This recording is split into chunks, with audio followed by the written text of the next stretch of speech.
musiquinha, sabe? Novo céu, uma nova terra. Quem é que quer ir para o céu? Levanta a mão. Todo mundo? Louvado e exaltado seja o nome de Deus, que todos nós queremos ir para a Nova Jerusalém. Amém?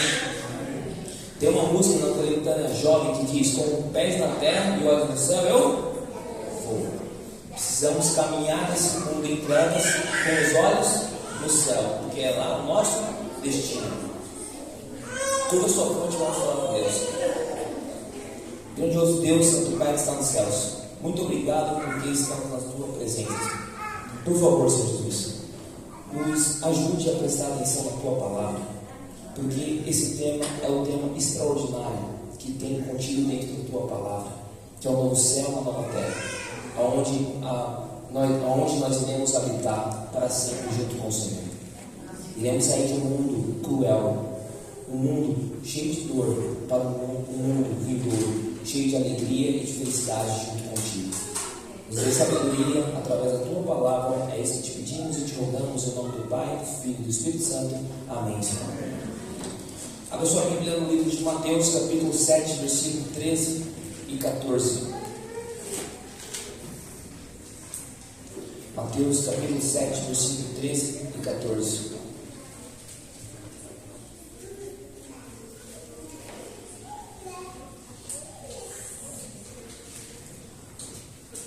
Antes de ler, eu gostaria de fazer uma pergunta para a igreja. Quem está feliz em viver nesse mundo a qual estamos vivendo, levanta a mão. Só uma criança. Ninguém está feliz nesse mundo a qual estamos vivendo. Mas Jesus Cristo, ele não mentiu para nós, sim ou não?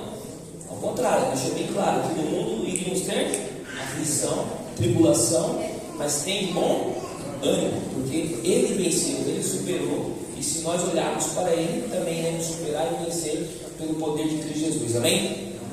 E diz assim, Mateus capítulo 7, versículo 13 e 14: entrai pela porta estreita, pois a larga é a porta e amplo o caminho que leva à perdição, e muitos são os que entram por esse caminho. Porque estreita é a porta e difícil o caminho que conduz à vida, apenas uns poucos entram, ou poucos encontram esse caminho. Jesus Cristo está deixando bem claro que existe dois caminhos, sim ou não? Um da porta estreita e outro da porta larga. Mas muitos buscam a porta larga. E por que busca a porta larga? Por causa dos prazeres, por causa dos desejos carnais. Porém, a porta larga vai te conduzir você para a Nova Jerusalém? Não. Provérbios capítulo 14, versículo 12 deixa bem claro, não precisa abrir. Há caminhos que ao ser humano parecem melhores, opções da vida, mas no final conduzem à morte. Mas entenda uma coisa, muitas pessoas irão acessar esse caminho da morte, e não é o desejo de Deus que nós acessamos, é porque nós optamos ser desobedientes à sua palavra. Mas sabendo disso, Deus deixou uma estratégia para mim, para você, para toda a igreja de São Pedro, para que todos nós podemos chegar na Nova Jerusalém. Quem quer aprender essa estratégia? Diga amém. Nós iremos aprender. Essa estratégia se chama o poder da visualização. Isso é uma técnica muito usada na PNL. PNL é Programação Neurolinguística, a qual você programa o seu cérebro junto com a sua linguística e dentro do seu comportamento humano para você atingir um objetivo, um alvo e uma meta. Tá? Alguns psicólogos têm aderido essa ciência nova para o seu modelo de terapia. E como que funciona o poder da visualização? É simples. Segundo a ciência, você usa um exercício mental, incluindo os 5 sentidos nossos, como o som, o toque, o cheiro, o gosto e a visão.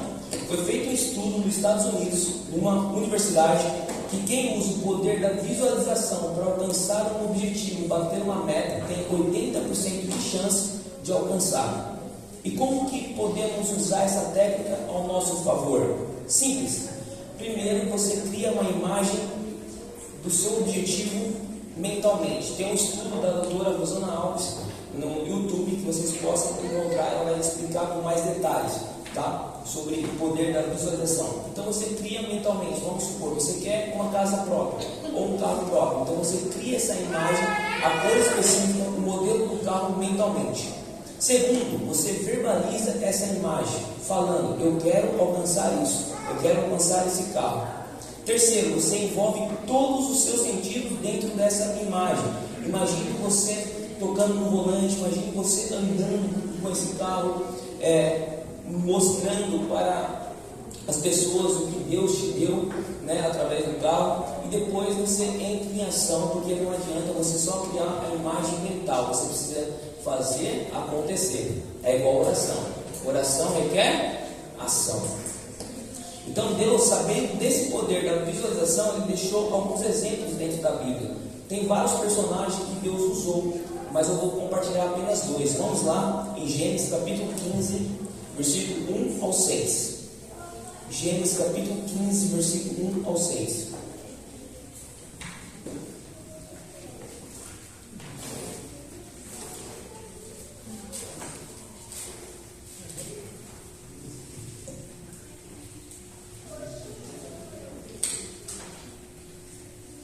Gênesis capítulo 15, versículo 1 ao 6, estou deixado? Alguém pode ler para mim, por gentileza? Depois destes acontecimentos, veio a palavra do Senhor a Abrão, numa visão, e disse: não temas, Abrão, eu sou teu escudo, e teu galardão será sobremodo grande. Versículo 2: respondeu Abrão: Senhor Deus, que me haverás de dar, se continuo sem filhos, e o herdeiro da minha casa é o Damasceno Eliezer? Disse mais Abrão: a mim não me concedeste descendência, e um servo nascido na minha casa será o meu herdeiro. A isto respondeu logo o Senhor, dizendo: não será esse o teu herdeiro, mas aquele que será gerado de ti será o teu herdeiro. Então, conduzindo até fora, e disse: olha para os céus e conta as estrelas, se é que o podes. E lhes disse: será assim a tua posteridade. Ele creu no Senhor, e isso lhe foi imputado para a justiça.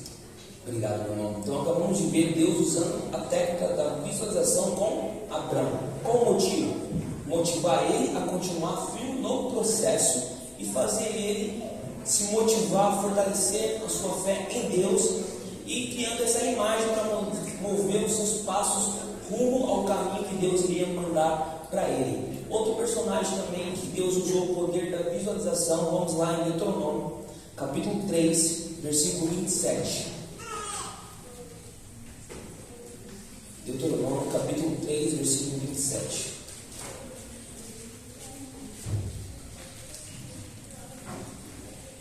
Quem achou pode ler, por gentileza. Suba ao alto do monte Pisga e levante os olhos para o oeste, para o norte, para o sul e para o leste. E contemple com seus próprios olhos, porque não passará este Jordão. Obrigado, meu irmão. Então acabamos de ver Moisés olhando e visualizando a terra prometida. Porém, ele não entrou na terra prometida. Mas no Novo Testamento mostra ele aonde? No céu. No céu, uma outra terra prometida, a nova Jerusalém. Deus criou, digamos, um quadro mental para ele assim: aqui você não vai entrar, mas eu vou te colocar numa outra terra prometida, um novo céu, uma nova terra, a nova Jerusalém. E o que Deus quer de mim e de você? Qual que é a estratégia para eu e você visualizarmos todos os dias para que possamos seguir rumo ao céu? Vamos lá em Apocalipse, capítulo 21, versículo 1 ao 7. Apocalipse, capítulo 21, versículo 1 ao 7.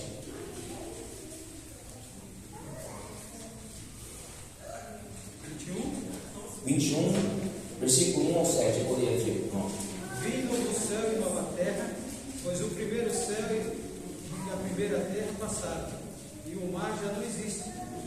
Vi também a cidade santa, a nova Jerusalém, que descia do céu, da parte de Deus, ataviada como noiva, adornada para o seu esposo. Então ouvi grande voz vindo do trono, dizendo: eis o tabernáculo de Deus com os homens. Deus habitará com eles, eles serão povos de Deus, e Deus mesmo estará o 7. E lhes enxugará dos olhos toda a lágrima, e a morte já não existirá. Já não haverá luto, nem pranto, nem dor, porque as primeiras coisas passaram. E aquele que está sentado no trono disse: Eis que faço novas todas as coisas. E acrescentou: Escreve, porque estas palavras são fiéis e verdadeiras. Disse-me ainda: Tudo está feito. Eu sou o Alfa e o Ômega, o princípio e o fim. Eu, a quem tem sede, darei de graça da fonte da água da vida. O vencedor herdará essas coisas, e eu lhe serei Deus, e ele me será filho. Obrigado, irmão. Então agora eu vou explicar cada versículo que o nosso irmão leu. Quando João estava tendo essa visualização do lugar que eu e você iremos habitar, no primeiro versículo deixa bem claro: e um novo céu e uma nova terra, pois o primeiro céu, a primeira terra passou e o mar já não existe. Ele estava visualizando um contexto lá de Isaías, capítulo 11, versículo 6. O irmão não precisa abrir, mas diz assim: o lobo conviverá com o cordeiro, e o leopardo repousará junto ao cabrito, o bezerro e o leão e o novilho gordo se alimentarão junto pelo campo, e uma criança o guiará. Hoje, se colocar um leão junto com um cordeiro, dá bom? Dá ruim, né? E se colocar e se colocar um adolescente para guiar eles? Aí piorou a situação, né? Vai ser só sobremesa. Exatamente. Então João estava querendo visualizar, na verdade estava visualizando um mundo sem guerra, um mundo animal, e também nenhum perigo do ser humano ser atacado também pelo animal selvagem, porque lá no céu nós iremos ter novamente o domínio sobre os animais, como no jardim do Éden. Quando ele visualiza também no versículo 2, e também a cidade santa, a nova Jerusalém, que descia do céu da parte de Deus ataviada. O olhar estava um pouquinho distante, mas como que será essa cidade? Vamos lá, no mesmo contexto, no versículo 9 ao 14. Alguém pode ler, por gentileza? Então veio os 7 anjos que vinham as 7 é o 21, perdão. Isso, 21. Do 9 ao Então veio 14. os 7 anjos que tinham as 7 taças cheias dos últimos 7 flagelos, e falou comigo, dizendo: Venha, vou mostrar-lhe a noiva, a esposa do cordeiro.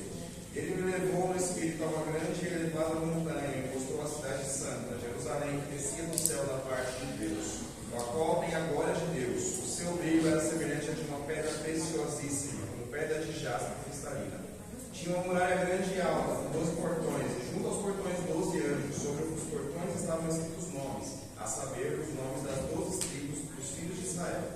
3 portões se achavam a leste, 3 ao norte, 3 ao sul e 3 ao oeste. A muralha da cidade tinha 12 fundamentos, e sobre estes estavam os 12 nomes dos 12 apóstolos do Cordeiro. Obrigado. Então, se continuar lendo, você vai ver os detalhes da nova Jerusalém, onde eu e você iremos morar. Amém? Em outras palavras, João estava contemplando e visualizando o maior condomínio com seguranças extraordinárias, os serafins, os querubins e o grande Sírio, Jesus Cristo. Eu fui no condomínio do Alphaville um ano atrás, numa célula, como um pequeno grupo, e ao entrar dentro desse condomínio, algo extraordinário. Quando você entra, você vai ver já uma casa mais bonita do que a outra. Você olha para a garagem, você não vê somente um carro, você vê carro extraordinário, Porsche, BMW, Mercedes, cada casa com 3 carros ou mais. Você olha para o jardim, tudo lindo e extraordinário, mas eu não encontrei nenhuma casa, meu irmão, de ouro e de cristal. Eu também não vi uma rua de ouro e de cristal. E eu também desconheço aqui no Brasil ou no mundo uma casa de ouro e de cristal. Será que tem? Porque se tiver também é game over, né? Não iria sobrar nada. Mas lá no céu, essa casa tem sido preparada para mim e para você, amém? É onde eu e você iremos morar, muito em breve, na Nova Jerusalém. A terceira visualização que João estava contemplando, no versículo 3, deixa bem claro, ele viu um tabernáculo de Deus, em outras palavras, ele estava vendo a planta original do tabernáculo que Deus mostrou para Moisés. E por que ele estava contemplando essa imagem do tabernáculo? por causa de uma profecia do livro de Ezequiel. Vamos lá? Ezequiel capítulo 37, versículo 26 ao 28. Ezequiel capítulo 37, versículo 26 ao 28.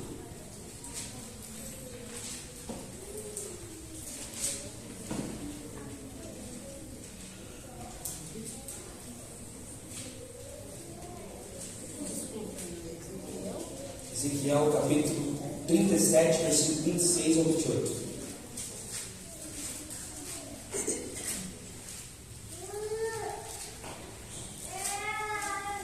Farei com eles aliança de paz.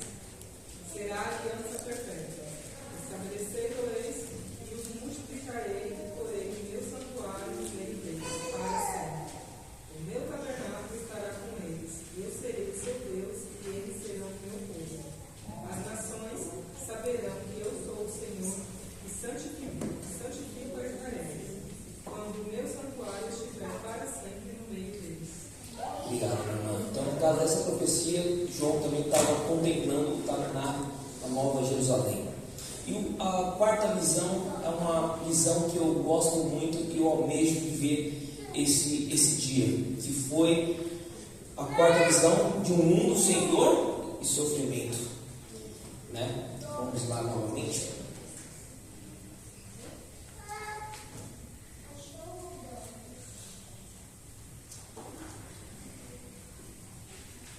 Que diz assim: e ele enxugará os olhos, toda lágrima, e a morte já não existirá. Já não haverá luto, nem pranto, nem dor, porque as primeiras coisas já se passaram. Nesse mundo a qual estamos vivendo, existe dor e sofrimento? Sim ou não? Bastante, demais. Cada dia as coisas têm piorado. Sim ou não? Semana que eu fiz, a última semana que eu fiz aqui em São Pedro, eu lembro da mãe do Edivan, né, que hoje ela está descansando no Senhor Jesus Cristo. Mas eu lembro que toda vez quando eu chegava aqui, ela assim: oi pastor, ela me chamava de pastor, né? E ela sempre com aquele sorriso, sempre alegre. E hoje ela não está aqui conosco. Mas eu acredito que quando Jesus Cristo voltar, nós iremos encontrar ela na Nova Jerusalém. Amém? Amém. Também, no sábado para domingo, no hospital regional, estava com a minha sogra, junto com a minha esposa, que ela não estava muito bem, sentindo algumas dores, e andando pelo hospital, pessoas chorando, pessoas agonizando. Quando você entra num quarto e vê uma pessoa meio entubada, há muito sofrimento, sim ou não? Nós não aguentamos mais ver as dores do pecado nesse mundo a qual estamos vivendo. E foi esse versículo que me amparou e me sustentou quando o meu pai faleceu. Foi onde eu me apeguei falando: esse versículo vai se cumprir em breve, porque eu estarei vendo meu pai na Nova Jerusalém quando ele voltar. Essa é a certeza, porque cada um de nós aqui já perdemos um ente querido, sim ou não? Todos nós já perdemos. E nós desejamos encontrar ele um dia. E Deus prometeu que um dia nós iremos encontrar, muito em breve. Amém? Eu lembro de um velório esse ano, lá em Perus. O meu tio, o tio da Maiara, faleceu no cemitério. E aí, ao chegarmos, pensando que só iria ter o velório do meu tio, tinha mais 5 velórios no mesmo dia. E aí eu falei assim: eu não aguento ver uma pessoa chorando aqui, a outra aqui. O meu tio mais tranquilo, ele era de uma outra denominação cristã. E o povo estava mais confortável, né? Eles acreditam nessa promessa também. Mas os outros, um desespero. Eu falei assim para a Mayara: vamos dar os nossos sentimentos. E aí eu fui dentro de me aproximei dentro do caixão, olhei, estava lacrado, era um jovem. Provavelmente morreu com alguma doença. Já estava em estado de decomposição dentro do caixão. Eu fui no outro lado, também um jovem, um bombeiro, 20 anos de profissão, porém estava vivendo um conflito interno nas suas emoções e ele decidiu findar com a sua própria vida, se vocês me entendem. Andando mais um pouquinho, esse me deixou um pouco em choque. Um jovem de 15 anos de idade sendo sepultado. Você olha para um lado, um desespero. Você olha para a mãe, um desespero. Não sei se tem alguma mãe aqui ou algum pai que sepultou o seu filho, mas o natural da vida é o filho sepultar o pai e a mãe. E agora eu perguntei para a pessoa que estava em sã consciência um pouquinho melhor, falei assim: o que aconteceu com esse jovem? E ela disse assim: foi um acidente de moto. E aí a mãe toda hora desmaiando na frente do caixão, uma cena totalmente angustiante. Mas a Bíblia deixa bem claro que chora com aqueles que estão chorando. E é o momento também de se alegrar com aqueles que estão alegres. E aquele momento era o momento de chorar com aquelas pessoas. Até que quando eu ia saindo, eu vejo alguém tocando nas minhas costas. Eu estava de terno, só estava de gravata. A moça: pastor, né? Porque estava de terno. Você pode fazer funeral? Porque a pessoa que ia vir fazer não pôde vir. Eu falei assim: meu Deus, eu um ano e pouquinho estava sofrendo isso. O que eu vou falar? O Espírito Santo falou assim: fala da maior promessa que eu prometi, do novo céu e da nova terra, que não haverá mais morte, nem tristeza, nem pranto e nem dor. Então eu falei assim: eu uno todos os amigos, os familiares, que nós vamos fazer a oração e vou deixar a palavra. E no momento de ler a palavra, aquela mãe totalmente sem vida, digamos assim, não estava conseguindo parar em pé, toda hora desmaiando. A mãe era até lembra da situação, algo muito triste. E aí eu falei assim: Senhora, Jesus Cristo vai voltar. Essa promessa é real. O que vocês estão sentindo, eu já senti ano passado e ainda estou sentindo também a dor do luto. Mas aguarde o processo. Agora, vocês precisam permanecer firme e forte no caminho de Cristo Jesus, para que vocês possam encontrar o seu filho um dia na Nova Jerusalém. E alguns ficaram felizes, alguns ficaram alegres com essa promessa. Na loja também, recentemente, eu deixo em cima do balcão esse folhetinho, né, muito antigo: Jesus voltará. E eu deixo no balcão da loja. E entrou um senhor, totalmente cabisbaixo, para trocar uma bateria do relógio. E aí eu perguntei para ele assim: está acontecendo alguma coisa com você? Ele falou assim: é porque semana passada eu enterrei a minha companheira de 50 anos de vida, né, de companheirismo, que não é 50 dias, né? E aí ele estava para baixo, tudo desanimado. E eu falei o mesmo versículo: existe uma promessa na Bíblia. E para ele assim: a partir de hoje, essa vai ser a minha promessa também. Então, eu e você precisamos ser um canal de bênção para aqueles que estão tristes nesse mundo em trevas. Amém? Faça a diferença. É isso que Deus quer de mim e de você. Também João contemplou mais uma visão, que foi no versículo 7. O vencedor herdará essas coisas, e eu serei o seu Deus, e ele será o meu filho. A palavra vencedor, em outras palavras, não é todo mundo, porque tem muitas pessoas que vão ser perdedor. Muitas pessoas não vão alcançar a Nova Jerusalém, como mencionei. Há caminhos que parecem ser bons e de proveito, mas que conduzem à morte. E muitos estão acessando esse caminho. E qual a característica do vencedor? Vamos lá em Apocalipse capítulo 2, versículo 7. Apocalipse capítulo 2, versículo 7.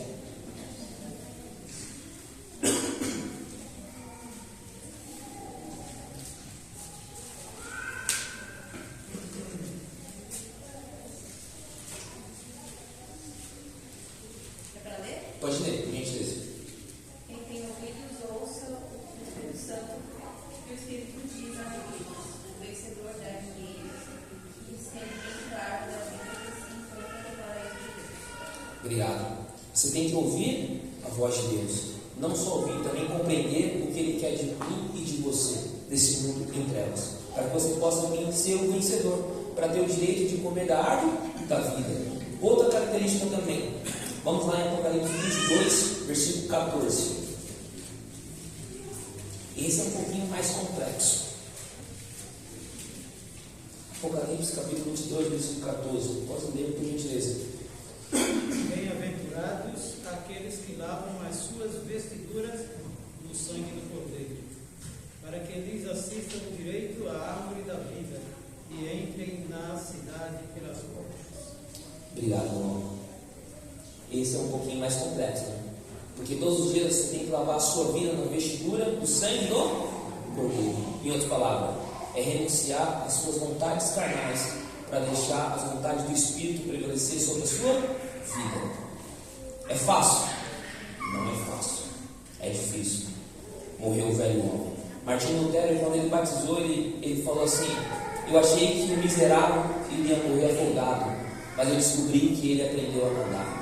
Em outras palavras, toda vez você precisa matar o velho homem, a velha mulher dentro de você, e deixar Cristo Jesus florescer sobre a sua vida, para que você possa ter o direito de desfrutar da nova Jerusalém e possa entrar na cidade santa. Amém?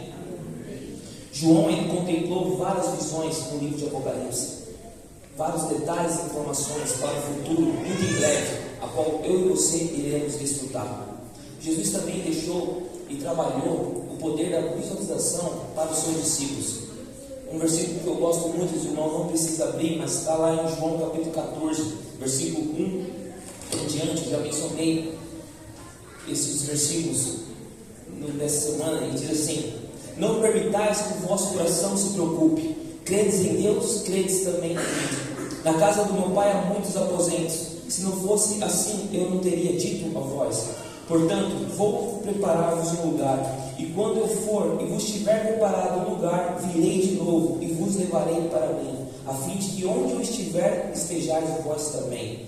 Vós sabeis para onde eu vou, e conheceis o caminho. Versículo 6: e assegurou-lhe Jesus: eu sou o próprio caminho, a verdade e a vida. Ninguém vem ao Pai senão por mim.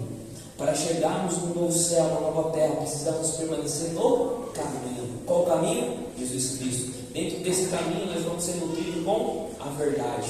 A verdade vai te confrontar para você morrer os seus desejos carnais e viver as coisas do Espírito Santo.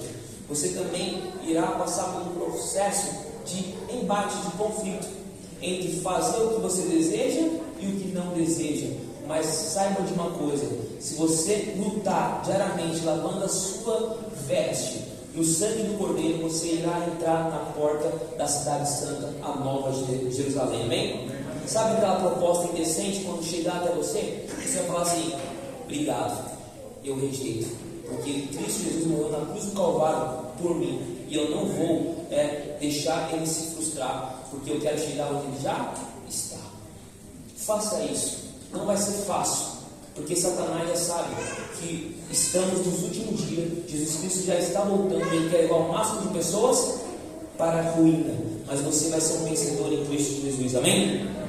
Ellen White, no Espírito de Profecia, deixa bem claro: se você imaginasse a morte de Jesus Cristo no Calvário todos os dias, você iria ser uma das melhores pessoas dentro dessa sociedade.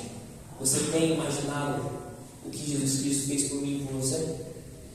Andou 600 metros chicoteado, com as costas sangrando, o povo caluniando ele, colocaram um manto vermelho nas suas costas, chamando: olha, o rei dos judeus, para ridicularizar, para depois, quando puxasse o manto, arrancasse também o couro das costas dele, dando chicote para ele, segundo Rodrigo Silva, de 600 a 700 chibatadas ele tomou, e ainda carregou uma cruz de 145 quilos nas costas.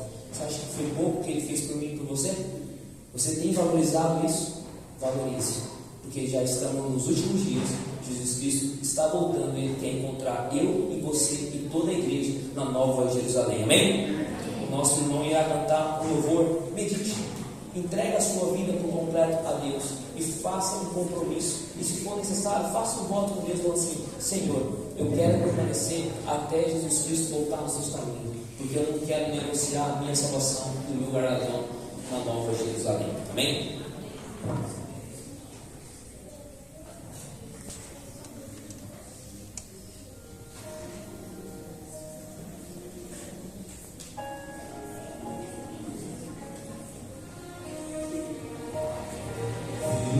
Posso ouvir, é o poder dos ventos, é o rei que vem e bem mais perto está. Posso quase ouvir trombeta dos anjos do Senhor,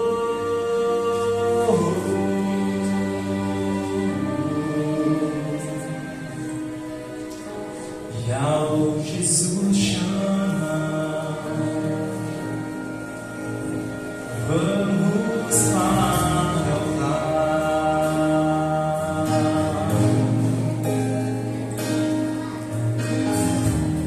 Ao meu redor, profecias estão se cumprindo.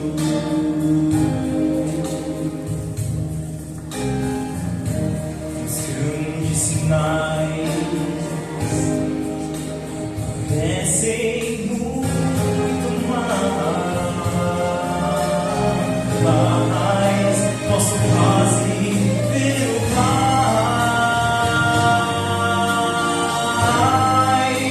ajuntando os seus filhos.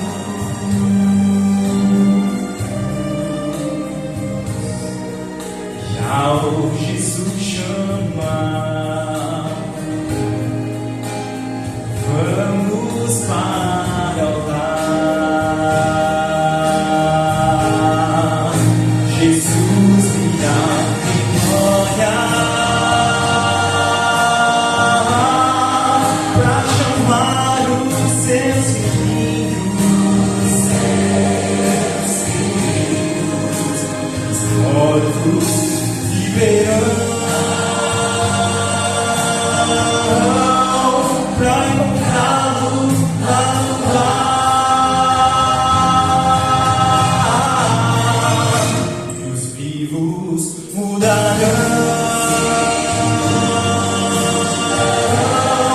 transformados pela glória.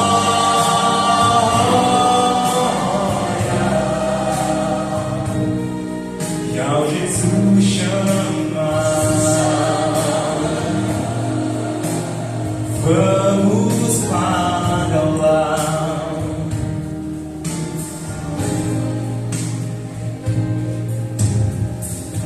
Ao meu redor, profecias estão se cumprindo.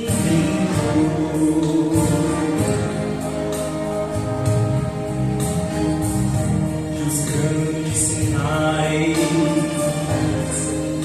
parecem muito mais, posso quase ver o Pai ajuntando seus filhos.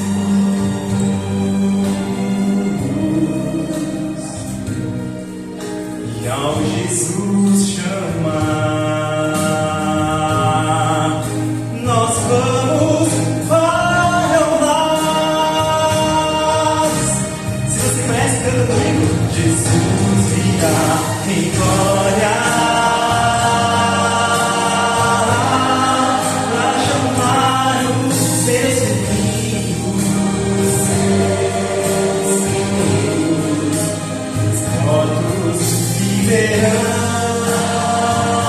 sim, viverão para encontrá-lo lá no lar.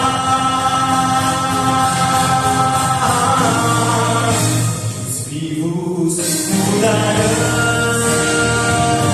sim, mudarão, transformados pela glória.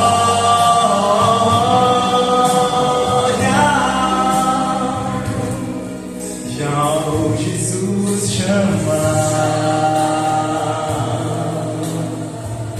já o Jesus chama,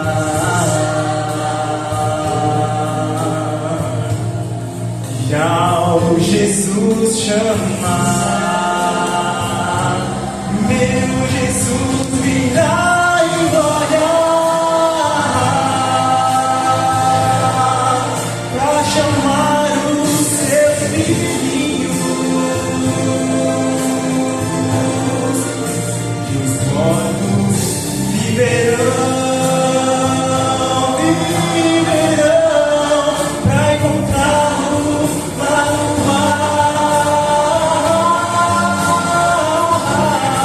E os vivos mudarão, transformados pela glória.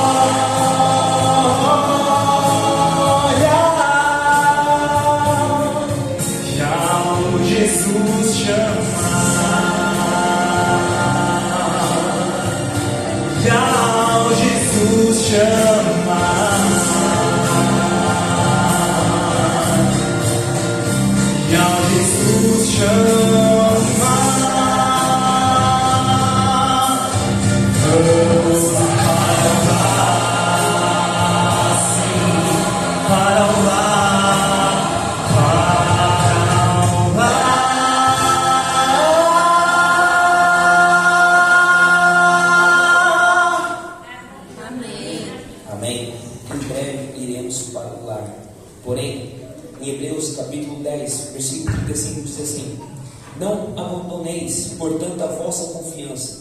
Ela tem grande galardão. Com efeito, tendes necessidade de perseverança, para que, havendo feito a vontade de Deus, alcanceis a promessa. Porque ainda dentro de pouco tempo, aquele que vem virá e não tardará. Todavia, o meu justo viverá pela fé. Jesus Cristo está voltando e não tardará. Mantenha sua fé firme na promessa, para que você possa desfrutar da nova Jerusalém. Amém? Curva sua fronte, vamos falar com Deus. Grandioso Deus, Santo Pai que está nos céus, que promessa extraordinária que o Senhor deixou contigo na tua palavra. Existem mais de 8.000 promessas para se cumprir na nossa vida, nesse mundo a qual estamos vivendo. Mas uma das maiores promessas vindoura, que em breve iremos desfrutar, vai ser o novo céu, a nova terra, a nova Jerusalém. Por favor, Senhor Deus, nos ajuda a ser perseverante. Aumente a nossa fé, que nós não possamos abandonar, custe o que custar. Pode vir problema, pode vir dificuldade, pode vir aflição, está tudo certo. O Senhor já falou que nós iremos viver isso. O que basta é nós confiar no Senhor, e o mais o Senhor irá nos ajudar no processo. Como o Senhor falou para Josué: sede forte e corajoso. É que eu e você e todos nós da igreja de São Pedro precisamos ser forte e corajoso para viver esse mundo em trevas. Mas em breve nós iremos ver o Senhor chamar cada um que está aqui para entrar na nova Jerusalém. É isso que te pedimos e te rogamos. E na mesma fé oramos a oração que o Senhor nos ensinou. Pai nosso que estás no céu, santificado seja o teu nome. Venha o teu reino, seja feita a tua vontade, assim na terra como no céu.